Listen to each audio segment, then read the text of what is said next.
Bonjour à tous, aujourd'hui je vous montre comment réaliser un cake au yaourt et au citron super moelleux que vous allez adorer pour le goûter. Préchauffez tout d'abord votre four à 180 degrés. Prenez ensuite une noix de beurre et un sopalin pour bien beurrer votre moule et saupoudrez ensuite de quelques cuillères à café de sucre pour ne pas que le gâteau accroche.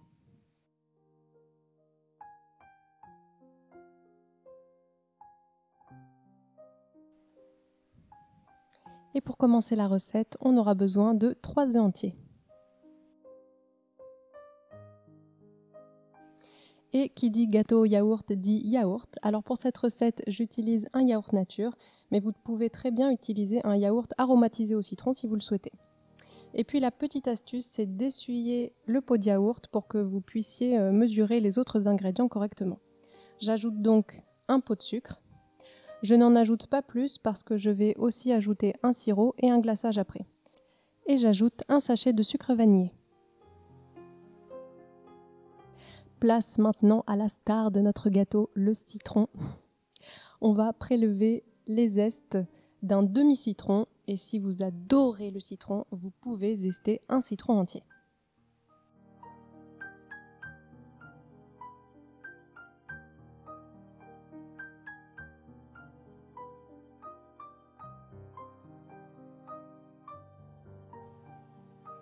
À l'aide d'un fouet, on peut maintenant mélanger le tout.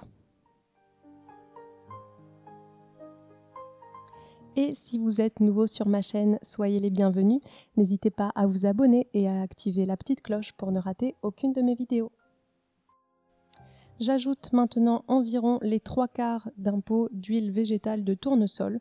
Vous pouvez aussi utiliser de l'huile de pépins de raisin.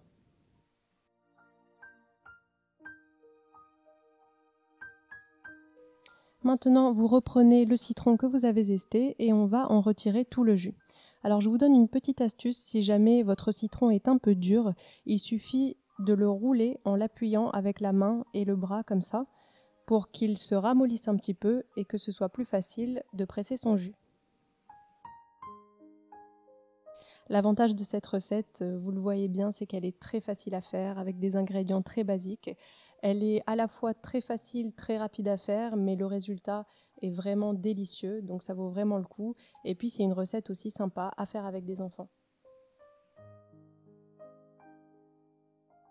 On va maintenant pouvoir ajouter 2 pots et demi de farine. Alors je ne l'ai pas fait, mais je vous conseille vivement de bien tamiser la farine et la levure. Ils seront beaucoup plus faciles à incorporer de cette manière.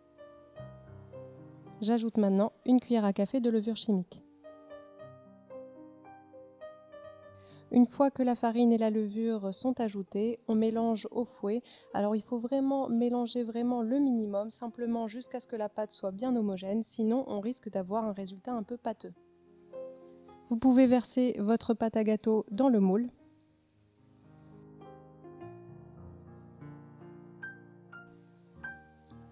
Et on enfourne pendant environ 30 minutes. La petite astuce pour avoir un beau trait sur votre cake, c'est d'utiliser un couteau préalablement beurré et après 5 minutes de cuisson à peine, vous pouvez le passer comme ça au milieu du gâteau sur la longueur. Vous verrez, le résultat sera très esthétique. Pendant que le gâteau cuit, on peut préparer le sirop. Alors là, je mets une cuillère à soupe d'eau, une cuillère à soupe de sucre et une cuillère à soupe de jus de citron.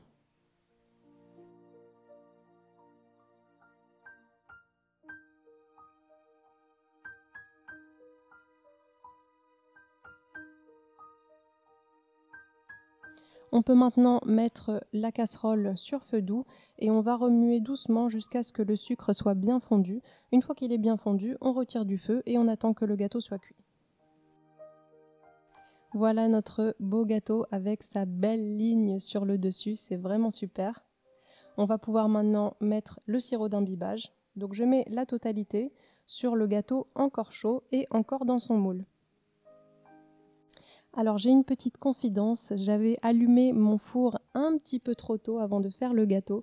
Du coup, les bords ont un petit peu trop cuit par rapport à ce que je voulais. Ils ne sont pas brûlés, ils sont juste un petit peu trop cuits par rapport au reste du gâteau. Mais en tout cas, ça ne gâche rien, il est super bon.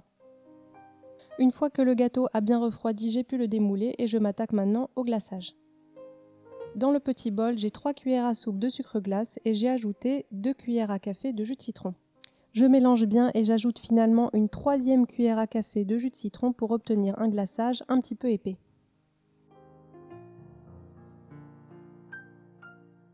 Vous n'êtes pas du tout obligé de faire le glaçage, mais je trouve qu'il apporte un petit côté acidulé et légèrement croquant au moelleux du cake. Vous allez voir, croyez-moi, vous allez adorer.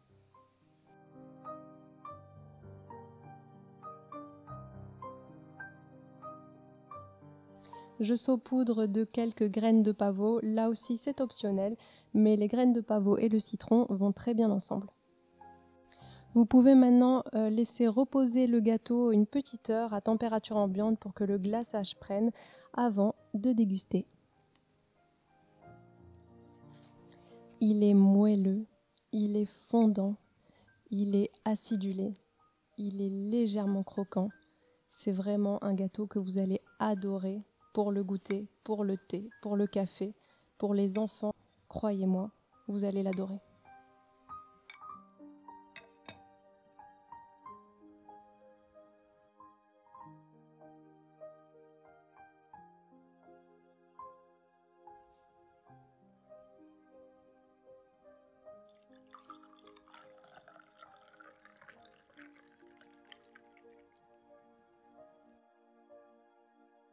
Si vous avez aimé cette vidéo, n'hésitez pas à la liker et à la partager. Et moi, je vous dis à bientôt dans une prochaine vidéo.